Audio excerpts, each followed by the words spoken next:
하나님 말씀은 마태복음 5장 4절 한 절입니다. 우리 스크린 보시고 우리 합독해서 두 번을 읽겠습니다. 한 절이지만 두 번 저희가 말씀을 봉독하겠습니다. 같이 봉독합니다. 애통하는 자는 복이 있나니 그들이 위로를 받을. 다시 한번 봅니다. 애통하는 자는 복이 있나니 그들이 위로를 받을 것이며. 아멘. 한번 인사합니다. 복된 자리 잘 오셨습니다. 꼭 주의 음성이 들려지고 또 은혜 받는 그런 시간이 되기를 소원합니다. 예수님이 도래시킨 하나님의 나라는 우리의 생각과 상상보다 훨씬 큽니다. 또 훨씬 강력합니다. 이 세상에 크고 작은 나라들이 섰다가 또 망하고 또 계속해서 성장해 가는 그런 세상이지만 지금까지 있었던 어떤 나라도 하나님의 나라와 견줄 수 있는 그런 나라는 없었습니다. 아마 강력한 나라 중에 사람들이 로마만큼 강력한 나라가 없을 것이다 이렇게 이야기를 합니다. 로마도 하나님 나라에 비하면 강력하지 않습니다. 지금은 미국이 얼마나 강력합니까? 초강대국 아닙니까? 경찰이다 이렇게 자처하면서 세계 질서에 개입하는 그런 나라가 미국인데, 미국도 사실은 하나님 나라에 비하면 보잘것이 없는 그런 나라입니다. 예수님이 이렇게 강력한 나라를 시작을 하시면서 뭐라고 선포하셨냐면 회개하라 이렇게 이야기했습니다. 회개하라. 그러니까 그 이야기를 회개하라 하나님 나라가 왔다 이렇게 말씀하시면서 그 증거를 막 보이셨어요. 불치의 병자도 막 고쳐내고 벙어리 말하게 하고 소경의 눈을 뜨게 하고 있잖아요. 또 귀신을 쫓아내고. 그러니까 그 유대인들이 막 너무 좋아한 겁니다. 우리가 그렇게 기다렸던 이 나라가 예수를 통해서 도래했구나. 그렇게 환영했습니다. 그런데 예수님의 메시지는 회개해야 들어간다는 거예요. 이 자동적으로 들어간 나라가 아니다 이렇게 이야기를 하니까 유대인들이 이게 탁 부딪힌 거예요. 마음에. 우리가 하나님 백성이고 이스라엘은 하나님의 나라인데 자동적으로 들어가는 나라가 아니냐. 무슨 회개가 필요하냐. 다 그렇게 생각했습니다. 회개는 그 죄인들이나 회개하고, 회개는 지옥의 뜰감이라고 말하는 이방인들이나 회개하고, 회개는 우리를 지배하고 다스리는 로마 사람들이나 회개하는 거지 우리가 무슨 회개할 필요가 있냐. 다 그렇게 생각했습니다. 예수님이 회개하라 말하니까 부딪힌 거예요. 예수님하고 유대인들이 부딪힌 거예요. 부딪혔습니다. 그래서 갈등이 막 일어나는 그런 상황이 연출이 되었습니다. 여러분, 유대인들은 자기가 아브라함의 자손이고 또 율법의 조항들을 행하고 결례의식, 정결의식을 행하기 때문에 자기들은 하나님 백성이고 이거는 자동으로 들어간다고 다 그렇게 확신을 하고 있었습니다. 주님은 그렇지 않다는 거예요. 낮추지 않으면, 하나님 앞에 낮추지 않으면 그 강력하고 위대한 그 나라의 백성이 될 수 없다는 것을 알려주셨습니다. 그러면서 오늘 예수님은 하나님 나라 백성이 될 때 어떤 특성이 있는가, 그 백성에게 어떤 특성이 나타나는지에 대한 이야기를 8가지로 하시고 있습니다. 하나님 백성이 될 때 나타나는 가장 중요하고 가장 먼저 나타나는 특성이 어떤 겁니까? 그것은 다른 것이 아니고 그 심령이 가난해지는 것이다. 그렇게 말씀하고 있습니다. 심령이 가난해지는 것이 하나님 백성이 될 때 나타나는 첫 번째 또 가장 중요한 그런 특성이라는 것입니다. 유대인들은 가난하다는 것을 굉장히 싫어합니다. 그래서 아마 미국의 모든 부를 유대인들이 거의 다 쥐고 있을 겁니다. 세상의 그 굵직한 기업들은 그 유대인들이 다 경영을 하고 있습니다. 그래서 아주 어려서부터 이 부에 대한 개념을 아이들에게 가르칩니다. 그래서 가난이라는 그 말 자체를 굉장히 싫어하는 사람들이 유대인들입니다. 왜 가난하냐는 거예요. 사람이 게으르고 또 이 사람이 무능하고 또 실력이 없고 또 하나님이 주시는 그 말씀대로 살지 않기 때문에 가난하고 하나님이 주시는 복을 받지 못했기 때문에 가난한 거지 왜 사람이 가난하냐는 거예요. 그래서 가난한 사람을 굉장히 그렇게 무시하고 싫어했습니다. 정말 사람이 부지런하고 최선을 다하고 하나님 말씀 앞에 순종하고 하나님 주시는 복을 받게 되면 다 부자가 될 수 있는데 왜 가난하냐는 거예요. 그래서 유대인들이 가난이라는 것을 굉장히 싫어했다는 것입니다.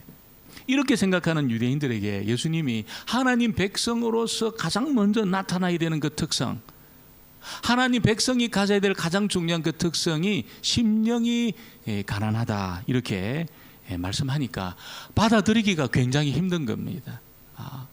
아니 유대인들이 하나님 나라에 자동적으로 들어가지도 못하고 있잖아요. 하나님 백성들이 가져야 되는 그 특성이 심령이 가난해야 된다 이렇게 말씀하니까 이게 굉장히 받아들이기가 힘든 겁니다. 예수님 말씀 듣기가 굉장히 힘이 들었다는 겁니다. 우리 눈에 가난하게 보이는 사람들이 있습니다. 이 세상 사람들 중에도 우리 눈에 참 가난하게 보이는 그런 사람들이 있습니다. 마음이 참 가난하다. 누가 그렇습니까?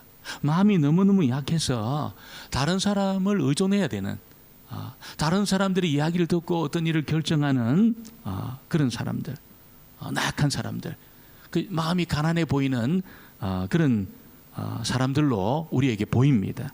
그러나 예수님이 심령이 가난하다 이렇게 말씀하시는 것은 무슨 물질이 없어서 경제적으로 곤핍하다든지 마음이 약해서 다른 사람을 의존하는 그런 사람을 이야기하는 것이 아니라는 겁니다. 이 마음이 가난한 것은 어떤 생리적인 본성이 아니라는 거예요. 생리적인 태어날 때 가지고 있는 어떤 그 마음의 기질을 이야기하는 것이 아니라는 것입니다. 예수님 말씀하시는 심령이 가난하다는 것은 훨씬 더 나갑니다. 그것보다 마음이 약한 것보다도 훨씬 더 나갑니다. 어느 정도까지 나갑니까? 여러분 이 마음이 가난하다는 것은 하나님 앞에 여러분 정말 드러내고 자랑할 것이 하나도 없는 그런 상태 있잖아요. 야 내가 지금까지 살아온 것 중에 하나님 앞에 드러내어서 하나님 이것은 괜찮지 않습니까? 이렇게 말할 것이 하나도 없는 그런 어떤 상태 굉장히 나가는 거지요. 여러분 어려움이 오고 하나님 사람들에게 무슨 질병의 문제가 생기고 경제적인 문제가 생길 때 무엇을 깨닫냐면 내게 큰 문제가 있다 이게 아니고 내가 생각하는 그 문제보다 훨씬 더 큰 문제가 내 안에 있구나. 자기에게 부딪혀 왔던 그 어려움들을 통해서 뭘 깨닫냐면 내 안에는 내가 지금 겪고 있는 이 문제보다 훨씬 큰 문제가 내 안에 있다는 것을 하나님의 사람들이 알게 되는 겁니다. 그 문제가 뭡니까 여러분? 그 문제가 하나님 앞에 교만하다는 거예요. 내가 굉장히 교만하다는 거죠. 굉장히 완고하다는 것입니다. 그래서 어떤 사고나 질병이나 경제적인 어려움을 겪으면서 하나님 앞에 깨닫는 것이 내가 교만했구나. 하나님 앞에 하나님 없어도 내가 살 수 있고 하나님이 도와주지 않아도 나는 괜찮은 그 정도로 이런 마음을 가지고 살았다는 것을 깨닫게 되는 거죠. 그동안 많은 사람들이 자기를 어떻게 생각하냐면 큰 문제가 없다고 생각해요. 자기 안에 큰 문제는 없다. 내가 그러다가 어려움이 오게 되어서 내가 큰 문제가 없다고 생각했던 그런 이 껍데기가 딱 벗겨지게 될 때 자신의 실체가 딱 드러납니다. 어떻게 드러납니까? 하나님하고 같은 자리에 있으려고 했던 자신이 보이기 시작합니다. 여러분 하나님보다 높아져 있는 어떤 자신의 모습을 그때 깨닫게 되죠. 어려움이 오지 않으면 이걸 볼 수가 없어요. 어느 날 어려움이 와가지고 여러분 내 존재 전체가 막 흔들리게 될 때 내가 하나님보다 높아져 있었구나. 내가 하나님과 같은 자리에 그렇게 내가 있었구나. 이런 자신이 그때 보이기 시작합니다. 그래서 하나님이 만일 진노하시고 심판하신다면 피할 방법이 없구나. 내가 도저히 내가 피해갈 수 있는 그런 방법이 없구나. 여러분 그래서 진심으로 고백하지요. 뭐라고 고백합니까? 하나님 제가 죄인입니다. 이런 고백이 그때 터져 나오는 겁니다. 내가 그전에는 어떻습니까? 나름대로 괜찮다고 생각해. 큰 문제가 없다고 생각해. 어려움이 와서 여러분 내 실체가 하나님 앞에 딱 드러났을 때, 야, 내가 하나님의 진노와 심판을 피할 방법이 없구나. 내가 하나님, 저는 죄인입니다. 이 고백이 그때 터져 나오게 되는 것이. 이 고백이 진심으로 정말 터져 나왔다면 그 사람은 예수님 말씀대로 정말 복된 사람입니다. 그 사람은 진짜 복을 받은 그런 사람입니다. 왜냐하면 이 땅에서 하나님 나라를 그때부터 경험하기 시작하거든요. 하나님, 정말 내가 죄인입니다. 이 고백이 터지지 않으면 있잖아요, 하나님 앞에 나가지도 않고 하나님이, 예수님이 도래시킨 하나님 나라를 이 땅에서 경험할 수 없습니다. 절대로 경험할 수 없습니다. 그런데 여러 가지 일들을 통해서, 야, 내가 하나님과 같은 자리에 있으려고 했구나. 내 안에 정말 하나님보다 높아져 있는 이 교만이 있구나. 하나님이 지금이라도 심판하시면 나에게 피할 방법이 없구나. 이걸 깨닫고 하나님 앞에 끄꾸러져서, 하나님, 내가 죄인입니다, 이 고백할 때 여러분, 그 사람에게 한 나라가 임하는 거지. 임하는 거지. 믿음의 사람들은 다 이 과정을 거쳤습니다. 베드로도 얼마나 잘 나갔습니까? 자기 앞에 서 있는 하나님을 보았을 때, 여러분, 그 물고기 잡는 일을 통해서 하나님을 보았을 때 베드로가 뭐라고 고백합니까? 야, 주님 감사합니다. 이렇게 만선을 냈습니다. 내가 이제 내가 며칠 배 타지 않고 고기 잡지 않아도 됩니다. 이렇게 고백한 게 아니고, 주여, 제가 죄인입니다, 나를 떠나소서. 그 만선보다 귀한 고백을 베드로가 터뜨리지 않습니까? 여러분, 하나님 나라가 그때 임하는 것이요. 임하는 것이요. 모든 믿음의 사람들 안에 진심으로 자신이 하나님 앞에 죄인이라는 것을 고백했을 때, 여러분, 하나님 나라가 그 사람에게 임했습니다. 임했습니다. 성령이 오시면, 성령이 오실 때 여러분 첫 번째 깨닫게 하시는 것이 바로 그겁니다. 내가 선하지 않구나. 내가 하나님의 진노와 심판을 불러오는 그 죄 덩어리구나, 내가. 이걸 성령께서 깨닫게 한다는 것입니다. 여러분, 나름대로 내가 뭐 그렇게 나쁘냐, 그렇게 내가 망가진 사람은 아니다, 여러분, 이렇게 생각한다면 여러분 아직 천국이 시작되지도 않았다는 거예요. 큰 문제가 없다, 나름대로 괜찮다. 이렇게 생각하고 우리가 하나님 앞에 선다면 아직 여러분 그건 아직 굴복하지 않은 겁니다. 하나님 앞에 아직 굴복하지 않은 거고, 하나님 나라가 아직 그 사람의 시작도 안 된 겁니다. 시작도 안 되었다는 거죠. 그런데 여러 가지 어려움들을 만나면서, 야, 내가 문제가 있구나, 이게 하나님의 은혜가 아니면 나는 소망이 없는 자구나.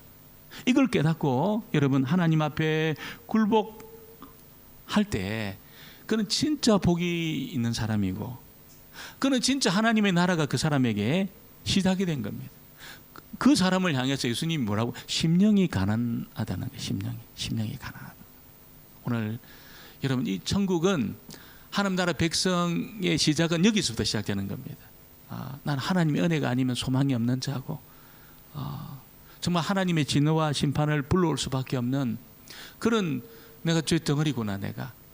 이걸 깨닫고 주님 앞에 거꾸로 지고 여러분 주님 앞에 낮아지기 시작할 때 예수님 그 사람 복 있는 자라고 말합니다. 복 있는 자고, 천국을 이미 천국이 시작되고 천국을 소유했다는 것을 알려주고 있다는 겁니다. 이렇게 심령이 가난해질 때 나타나는 현상을 이야기합니다. 오늘 말씀은 심령이 가난한 자가 되었을 때 여러분, 하나님은 그 사람에게 어떤 특성이 나타난다고 말씀하고 있습니까?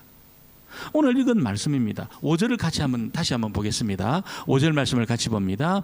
애통하는 자는 복이 있나니 그들이 위로를 받을 것이며. 심령이 가난한 자에게 반드시 나타나는 그 특성이 뭐냐면 애통하는 자가 된다는 거지. 애통한다. 애통한다는 것은 좀 슬프다, 마음이 좀 이렇게 좋지 않다, 이걸 말하는 게 아닙니다. 여러분, 애통한다는 것은 뭡니까? 이 자기 창자가 이게 막 끊어질 정도로 뒤틀리고 있잖아요. 너무 큰 슬픔 때문에 감정이 폭발하는 것을 이야기를 합니다. 우리가 이걸 이제 볼 때가 있죠. 언제 이런 걸 봅니까? 무슨 중환자실에서 여러분 사랑하는 뭐 부모님이라든지 가족이 자기 앞에서 죽게 되었을 때라든지, 아니면 뭐 영안실에서라든지, 아니면 화장터라든지, 여러분 그런 장소에서는 이게 애통합니다. 이 창자가 끊어지는 슬픔을 그렇게 경험하면서 통곡합니다. 웁니다. 옆에 사람이 있든지 없든지 있잖아요. 막 그렇게 통곡하면서 우는, 그걸 애통이라고 이야기하지. 보통 사람은 어떻습니까? 눈물을 잘 안 보입니다. 눈물을 잘 안 보여요. 그래서 남자는 3번 눈물을 흘린다고 그러잖아요. 3번. 그래서 언제 3번 흘립니까? 태어났을 때 한번 울고, 또 부모님이 돌아갔을 때 한번 울고, 3번째는 군대 갔을 때 한번 울고. 그 여성들은 많이 울더라고요. 여성들은. 제 친구가 이제 군에서 대령으로 있었습니다. 대령으로. 그것도 이제 군목으로 대령으로 있었어요. 군목으로 대령으로 있는 것은 바로 위에 지휘관이 누구냐면 참모총장입니다. 참모총장. 그러니까 목사로서 대령을 달았다. 그러니까 일반 대령하고 다른 겁니다. 일반 대령은 뭐 바로 자기 위에 무슨 이렇게 사단장이라든지 군단장이 있잖아요. 근데 목사로서 대령을 달면 자기 위에 누가 있습니까? 참모총장이 있습니다. 그러니까 이게 좀 급이 달라요. 그런데 제 친구의 그 아들이 군대를 가게 된 거예요. 군대를 가게 됐어요. 그 논산훈련소 훈련을 받는 데 있잖아요. 그래서 보내는데 제 친구는 안 그러는데 그 사모님이 있잖아요. 그 보내면서 눈물을, 닭똥 같은 눈물을 확 흘리는 거예요. 자기 아들 군대 간다고. 자기 지금 현역이거든. 현역이고 자기 그 목사님은 지금 참모총장 밑에 참모로 있잖아요. 거의 뭐 전체 부대가 자기 밑에 다 있는 그런 사람이에요. 근데 자기 아들이 군대 간다고 그 사모님이 닭똥 같은 눈물을 흘리면서 그렇게 울더라고요. 여성들은 참 눈물을 많이 흘려요. 근데 남자들은 거의 안 웁니다. 보통 고통 문제에 있어서 잘 안 울어요. 눈물을 안 보여요. 안 보여요. 근데 언제 눈물을 보입니까? 언제? 여러분 정말 애통할 일이 생기게 되었을 때, 애통할 일이 탁 생기면 있잖아요. 무슨 아버지나 어머니나 사랑하는 가족이 자기를 떠나는 그런 상황 속에 있을 때 주변의 사람들 신경 안 씁니다. 통곡이 터져나, 통곡이 터져나오고 막 웁니다. 큰 슬픔을 겪게 되는 거지. 이때 우는 걸 애통이라고 그래요. 애통이라고 그러죠. 애통입니다. 여러분, 예수님은 이런 애통을 누가 한다고 이야기합니까? 심령이 가난해져서 있잖아. 하나님 앞에 자기의 자기의 진짜 그 모습을 딱 보는 순간이 있잖아요. 마음이 가난해져 가지고, 야, 내가 하나님 앞에 내가 이 완전한 자가 아니구나. 하나님의 은혜가 아니면 소망이 없는 자구나. 영적인 어떤 그 결핍을 보고 하나님 나라에 들어갈 자격이 전혀 없다는 것을 깨닫는 순간에 여러분 애통하는 것이 애통해요. 복이 있는 사람입니다. 그 일로 애통해 본 적이 있는 사람은 정말 복 있는 사람이라는 것을 알려주고 있습니다. 그동안은 여러분 뭐 슬플 때 뭐 조금 슬퍼하지요. 눈물 흘리고 그럴 때도 있습니다. 살아가는 동안 울 때가 몇 번 있지만 애통까지는 하지 않습니다. 애통하지 않습니다. 그렇게 부족한 것이 없으니까, 나름대로 괜찮으니까 애통하지 않아요. 그러나 하나님의 눈으로 자기를 보는 순간에 어떻습니까? 하나님의 눈으로 자기를 보는 순간에 충격을 받는 거죠. 이 선한 게 하나도 없구나. 이게 하나님 앞에 드러낼 수 있고 인정받을 수 있는 것이 하나도 없구나 내가. 그러면서 그는 애통하기 시작합니다. 하나님의 성령이 하나님 백성들을 부르실 때 있잖아요. 부르실 때 하나님의 눈으로 자기를 보게 하십니다. 하나님의 눈으로. 그래서 하나님의 성령이 찾아오시게 되면 이게 세상 어느 곳에서도 만족할 수 없는 자기를 보게 됩니다. 영적인 방황이 시작되는 거죠. 하나님의 성령이 찾아오시면, 전에는 참 이 친구들하고 놀 때 유쾌하고 상쾌하고 통쾌한 그런 일이 있었어요. 너무 즐거웠어요. 근데 성령이 찾아오셔가지고 그 안에 역사하기 시작하면 어떻습니까? 재미가 없어요.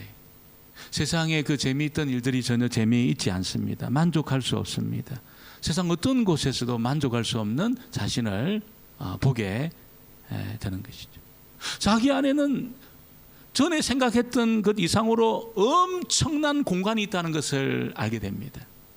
어마어마한 공간이 자기 속에 있다는 것을 알게 됩니다. 근데 그 공간이 비어 있다는 거예요. 비어. 성령이 찾아오셔서 하나님 앞에 자기를 딱 보는 순간에 있잖아요. 이 공간이 비어 있다는 것을 압니다. 어느 것으로도 이 세상의 무엇으로도 채울 수 없는 자신이라는 것을 알게 되는 것입니다.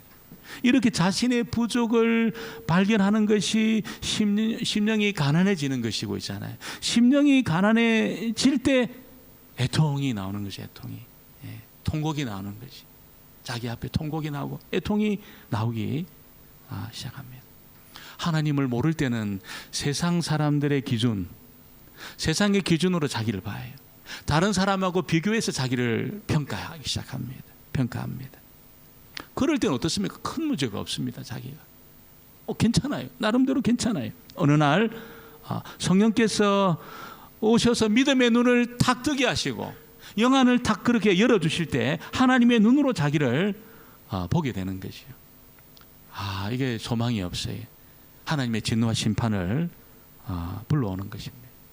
조나단 에드워드가 여러분 이 설교를 한 겁니다. 이 설교를. 하나님의 진노와 심판 앞에 서 있는 우리의 운명에 관한 이야기를 한 거예요. 아마 제가 다음 주 설교를 지옥을 불러오는 하나님의 심판의 불과 지옥을 불러오는 우리의 상태, 이렇게 설교 제목이 나왔다면 전화가 올 겁니다. 목사님 빨리 제목 바꾸세요. 제목 빨리 바꾸세요. 그런 설교를 들을 사람이 누가 있습니까? 이 바쁘고 힘든 이 세상을 살아가는 동안 교회 왔는데 있잖아요. 하나님의 진노와 심판을 불러오는 우리의 상태에 대한 그런 이야기가 들린다. 쉽지 않아요. 근데 여러분, 조나단 에드워드가 그런 설교를 했을 때 있잖아요. 막 길을 다 막고 빨리 강단에서 내려와라 이렇게 한 게 아니고 성령이 역사하시면서 진짜 성도들이 자기 상태를 보기 시작한 겁니다. 옆에 사람이 있건 없건 있잖아요. 막 통곡하면서 눈물 흘리고 있잖아요. 바닥을 뒹굴면서 있잖아요. 그런 애통하는 역사가 일어난 겁니다. 그때부터 부흥이 시작된 겁니다. 미국의 부흥이 그때부터 시작했어요. 미국의 부흥이 있잖아요. 그 조그마한 시골에서 있잖아요. 이 조나단 에드워드 목사님이 그런 설교를 터뜨리면서 성도들이 하나님 앞에 선 자기의 모습을 보는 순간에 애통이 터져 나온 겁니다. 애통이. 한 번도 울지 않던 사람들이 옆에 있는 사람들 눈치 보면서 아이고 누가 내 눈물 흘리면 이 부끄러운 일이니까 이렇게 보지도 않고 있잖아요. 눈물을 흘리면서 통곡하면서 여러분 애통하기 시작했을 때 거기 한 나라가 임하고 거기에 부흥의 불이 붙었습니다. 미국을 뒤집어 놨습니다. 미국을 뒤집어 놨습니다.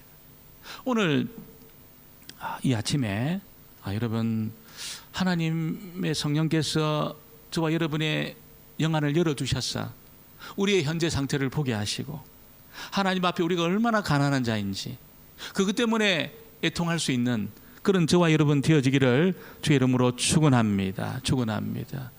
여러분 이렇게 애통할 때 하나님 예수님 뭐라고 이야기합니까? 5절 읽었지만 다시 볼까요? 4절 같이 볼까요? 같이 보겠습니다. 애통하는 자는 복이 있나니 그들이 위로를 받을 것이 복이 있다는 거예요. 막 기뻐하고 막 즐거워하고 마음이 막 너무 좋고 평안하고 이 사람이 복이 있는 게 아니고 자기 때문에 애통하는 사람, 자기 때문에 통곡하는 사람, 자신의 문제 때문에 여러분 하나님 앞에서 아파하면서 눈물 흘리는 사람이 복이 있다. 그렇게 말씀합니다. 하나님 나를 불쌍히 여겨 달라고, 나를 긍휼히 여겨 달라고. 그리고 두 손 들고 하나님 앞에 나오는 그 사람이 복이 있다는 겁니다. 그 사람이 복이 있다는 겁니다. 여러분 아직 내가 나름대로 최선을 다하면 얼마든지 내 인생의 문제를 풀 수 있다. 하나님 내가 이 정도면 나 괜찮아. 여러분 이렇게 생각하는 사람은 아직 천국 문에도 도달을 못한 겁니다. 아직 못 들어온 거예요. 천국 문에도 도달이 안 된 겁니다. 누가 이 천국을 소유합니까? 하나님 앞에 진짜 자기 모습을 본 사람입니다. 하나님의 은혜가 아니면 난 소망이 없다는 것을 믿음으로 고백하면서 애통하는 겁니다. 애통. 너무나 슬퍼하고 가슴 치면서 아파하고. 여러분, 하나님 그 사람에게 천국을 주겠다는 거예요. 천국을 주겠다는 것입니다. 하나님 이렇게 자기에게 나오는 사람에게 이 사람은 그냥 가슴 치고 아파하고 이렇게만 하지 않지. 어떻게 합니까? 주님 앞에 부르짖습니다. 나와서 부르짖습니다. 주님을 찾습니다. 하나님 길을 보여달라고 그렇게 하나님 앞에 나와서 기도합니다. 근데 하나님이 그 사람에게 뭐 합니까? 제안하시죠. 제안. 어떤 제안을 하십니까? 너가 가진 의가 나를 만족시킬 수 없기 때문에 내가 새로운 의를 너에게 베푼다고 말씀하셔요. 그 의는 어떤 겁니까? 여러분, 예수님이 단번에 이루신 의입니다. 예수님이 영원히 만들어 놓으신 의입니다. 예수님이 여러분 완전히 만들어 놓으신 그 길입니다. 이걸 제시하는 것이요. 그때 그 음성이 들리는 겁니다. 이 사람에게 딱 들려요. 그렇구나. 하나님이 예수님을 통해서 만들어 놓으신 영원하고 완전하고 단번에 이루어 놓은 하나님을 만족시킬 수 있는 그 길을 하나님 열어주셨구나. 그걸 붙들어요. 그걸 딱 붙잡아요. 그걸 붙잡아요. 그리고 완전히 들어옵니다. 하나님 나라에 완전히 들어오게 되어 있습니다. 여러분, 우리가 이 땅을 사는 동안 이런 일 저런 일, 이런 봉사 저런 봉사하지만 우리가 물론 우리 교인 중에 그런 분 한 분도 안 계시겠지만 그거 붙들고 내가 만족을 누리려고 하는 사람은 아무도 없다고 저는 생각합니다.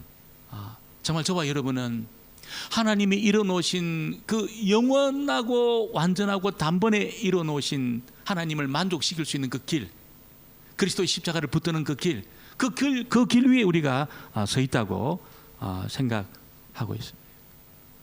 여러분, 이 사람에게 애통해서 도저히 방법이 없구나. 그리고 부르짖고 하나님 앞에 나왔더니 하나님이 제안하시는 그 제안을 받아들일 때 하나님은 그 사람에게 천국을 주지만 위로해 주겠다는 거예요. 위로해 주겠다는 거예요. 그들이 위로를 받을 것이며.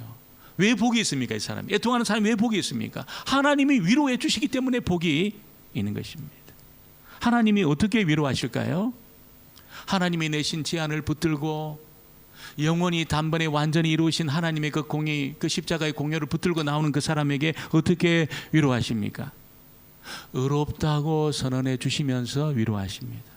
너 괜찮아. 너 아무런 문제가 없어. 너 완전히 나를 만족시켰어. 이렇게 이제 말씀해 주시는 거죠. 이게 이제 신학적인 용어로 이게 칭이라고 그럽니다. righteousness, 칭이라고 말합니다. 너 아무런 문제가 없다. 법적인 선언이거든요. 법적인 선언. 여러분, 사람들이 그냥 느낌으로 나 괜찮은 것 같다 이게 아니고 있잖아요. 그게 아니고 정말 법적으로 있잖아요. 법적으로 아무런 문제가 없을 때 여러분 그 사람이 안심할 수 있습니다. 이 땅에서도 그렇잖아요. 이 땅에서도 우리가 사는 동안에 뭐 여러 가지 문제가 생길 때 이게 법적으로 아무런 문제가 안 된다. 그러면 이제 평안해요. 사람이 평안해요. 어떤 일을 하는데 이게 법적인 문제가 될까? 아니면 이게 무슨 제재가 들어오는 것이 아니냐? 이렇게 생각하면 불안해. 굉장히 불안해. 그런데 법적으로 아무런 문제가 없다. 이게 확인이 되면 안전합니다. 사업을 해도 있잖아요. 무슨 뭐 기업을 경영해도 법적으로 아무런 문제가 없을 때만 평안합니다. 근데 이게 문제가 일으킬 수 있다. 이게 어떤 문제가 된다. 이렇게 생각하면 좀 불안해.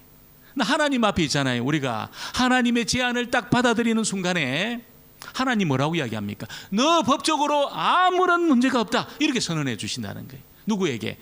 애통하면서 하나님의 제안을 딱 받아들이는 그 사람에게 하나님이 이 선언을 해주십니다. 너 법적으로 아무런 문제가 없고 문제될 것이 아무것도 없다는 겁니다. 아무것도 없다는 것이. 여러분, 이때 위로를 받게 되는 거예요. 위로를 받게 됩니다. 그전에는 어떻습니까? 위로가 안 되지요. 불안해요. 불안해요. 언제 하나님이 치고 들어올지 몰라요. 언제 심판의 칼이 임할지 몰라요. 불안해요. 굉장히 불안한데 너 법적으로 아무런 문제가 없다.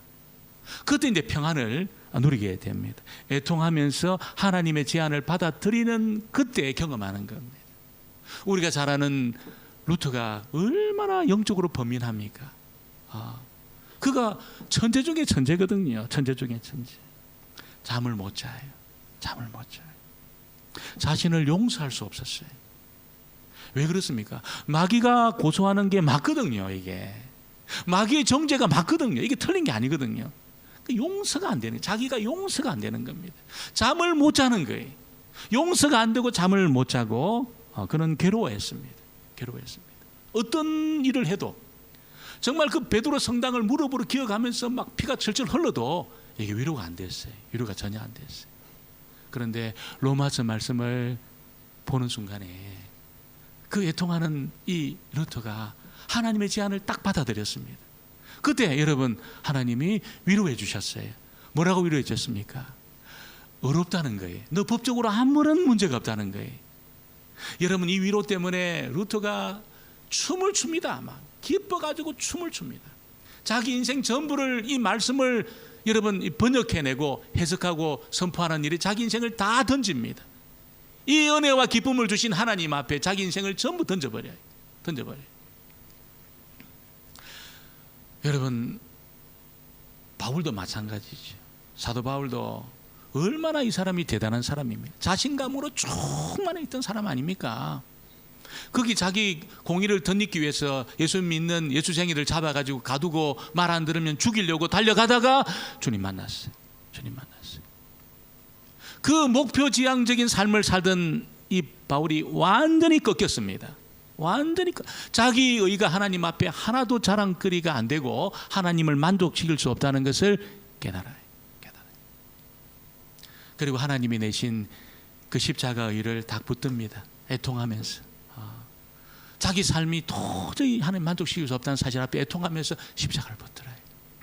그때 하나님이 어렵다 선언해 주시면서 위로하십니다. 위로해 주셔요. 그 위로가 있잖아요. 바울이 자기 생애 전부를 이 복음의 사건을 선포하는 일에 던집니다. 자기 인생 전부를 다 던집니다. 믿음의 사람들이 다 이랬거든요. 감리교를 세웠던 웨슬레도 있잖아요. 당당했던 사람입니다. 똑똑하고 당당하고 부족함이 없고 다른 사람하고 견주어도 모자람이 없는 사람이었어요. 근데 만족이 없는 거예요. 인생에 만족이 하나도 없었어요. 콰이타임 하면서 매일 성경 읽고 묵상하고 해도 만족이 없어요. 이 막 감옥에 가서 복음 전해도 만족이 없어요. 인디안에게 복음을 전해도 만족이 없어요. 왜 만족이 없습니까? 하나님이 어렵다 선언해 주시는 은혜를 못 받았기 때문에 그런 겁니다. 이 은혜를 못 받은 거예요. 그렇게 열심으로 자기를 막 관리하면서 최선을 다하고 살았지만 하나님의 위로를 받지를 못했습니다. 여러분 하나님 위로를 못 받게 되면 뭘 해도 안 됩니다. 행복하지가 않아요. 믿음 생활이 행복하지가 않아요. 우리의 일생이 행복하지가 않아요. 늘 쫓깁니다. 늘 진노와 심판의 감정 속에 삽니다. 행복하지가 않아요. 여러분 정말 주님 앞에 거꾸로 져야 됩니다. 거꾸로지고 애통하면서 하나님의 제안을 받아들이고 그때 하나님의 의롭다 선언해 주시는 이 위로 여러분 이 위로가 임할 때 천국이 시작됩니다. 천국이 하나님 나라가 시작이 되고 기뻐요. 자기가 용서가 돼요. 왜 용서가 됩니까? 마귀의 말이 틀렸거든요. 의롭다 인정함을 받기 전에는 마귀의 말이 맞았어요. 나 형편없는 사람이고 마귀 말 그대로 맞아요. 이게 사실이. 근데 의롭다 선언해 주는 순간이 어떻습니까? 우리는 전에 내가 아니에요. 전혀 달라요. 마귀가 모르고 있어요.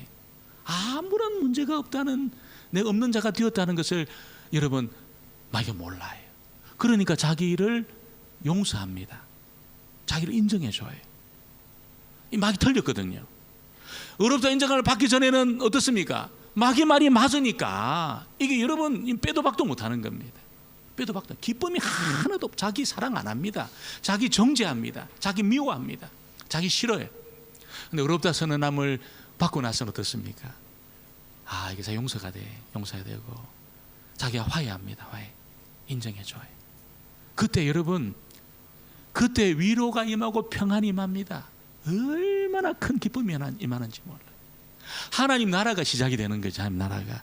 여러분 이 홍콩 땅에서 하나님 나라가 시작이 될 수 있을 줄 믿습니다. 시작할 수 있습니다. 이 땅에서 시작이 될 수 있습니다. 근데 우리가 심령이 가난에 대해서 하나님 앞에 애통하지 않으면 무슨 짓을 해도 하나님 나라 시작할 수 없어요. 임하지 않아요. 절대로 임하지 않아요. 행복하지 않아요. 자기의 용서가 안 돼. 자기가 화해할 수 없어요. 안 됩니다. 행복하지 않습니다. 그러나 여러분 정말 심령이 가난해져서 자기의 그 현재를 보고 애통하기 시작하고 하나님의 제안을 탁 받아들였어. 하나님이 의롭다 선언해 주시는 이 위로가 임하면 홍콩 땅이지만 행복합니다. 행복할 수 있습니다. 하나님 나라가 이 땅에 임합니다. 저와 여러분의 인생 가운데 임합니다. 이 복을 저와 여러분이 다 받게 되기를 주의 이름으로 축원합니다. 기도하겠습니다. 하나님 아버지, 저희들도 참으로 행복하고 싶습니다. 저희들도 이 땅에서 하나님 나라를 경험하고 싶습니다. 하나님의 통치를 받으며 어둠이 떠나가는 역사, 결박이 풀어지는 역사를 경험하기를 원합니다. 하나님, 정말 어렵다 선언해 주시는 이 진정한 위로가 임하였어. 우리 자신을 용서하고 우리 자신과 화해하고 우리가 평안하기를 소원합니다. 하나님, 우리 사랑하는 애증교회 모든 성도들이 아버지 심령이 가난해졌어 애통함으로 하나님의 제안을 받아들이는 참으로 복된 자들이 되게 하여 주옵소서. 예수님의 이름으로 기도합니다. 아멘. 찬송 455장 우리 부르시면서 준비한 예물을 봉헌합니다. 455장입니다.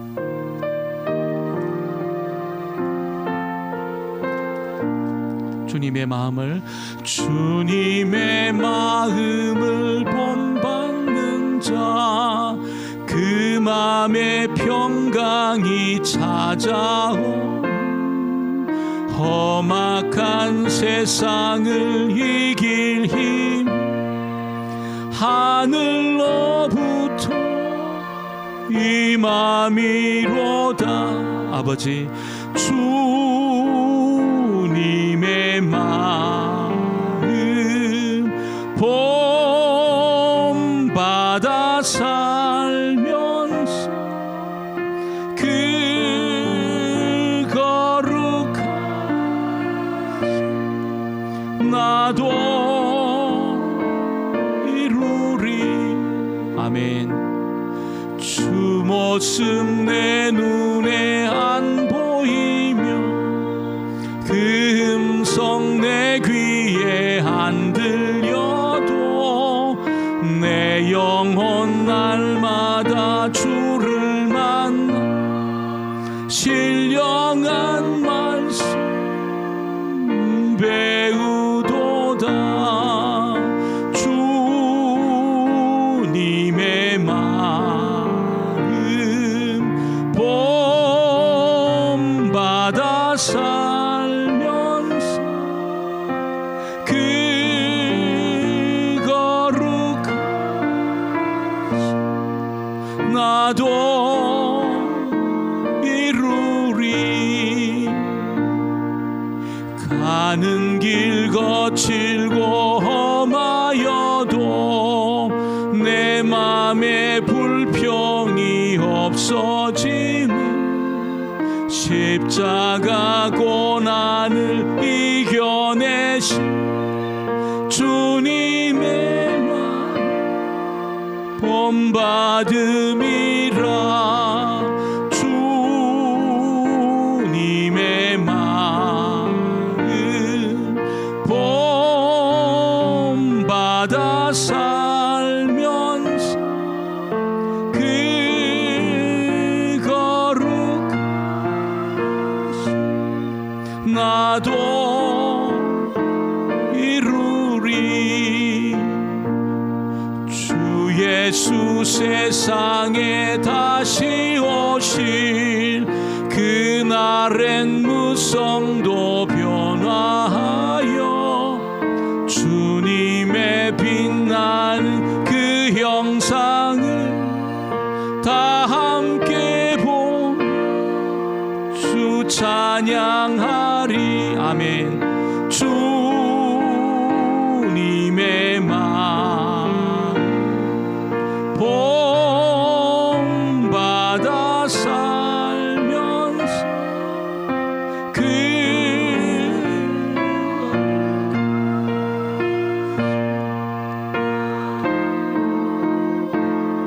이루리. 감사하는 영혼 함께 찬양합니다. 일어나 구원하셨어. 감사하라. 우리 두 손 들고 찬양합니다. 내 영혼아 감사하라. 내 영혼아 내 속에 있는 것들아 다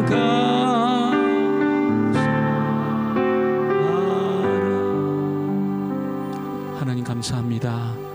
오늘 이렇게 복되고 귀한 날을 저에게 허락하시고 주님의 전으로 달려나올 수 있도록 여건과 상황들을 허락해 주신 하나님을 찬양합니다. 전심으로 하나님을 찬양하며 또 저희들 하나님 주신 많은 것들 가운데 그 일부를 띄어서 11조로 감사의 물로 선교의 물과 여러 가지 제목을 따라서 귀한 예물을 봉헌합니다. 하나님 그 귀한 예물들을 흠양하시고 또 하나님 기뻐하는 곳에 서실 때에 주님의 나라가 더욱더 강력하게 임하는 역사가 있게 하여 주옵소서. 믿음으로 드리는 손길마다 하나님 저들의 형편과 사정을 꼭 기억해 주셔서 이 홍콩을 살아가는 동안 물질의 어려움 때문에 고통당하는 자들 한 사람도 없도록 주께서 누르고 흔들어 넘치도록 채워주셔서 나누고 베풀며 주님 뜻 위하여 쓰여지고도 남음이 있는 그런 복된 삶을 살게 하여 주옵소서. 육체의 연약함 때문에 고통 중에 있는 성도들 치료하는 그 광선을 비춰주심으로 병에서 놓여 더욱더 강건해지기를 소원합니다.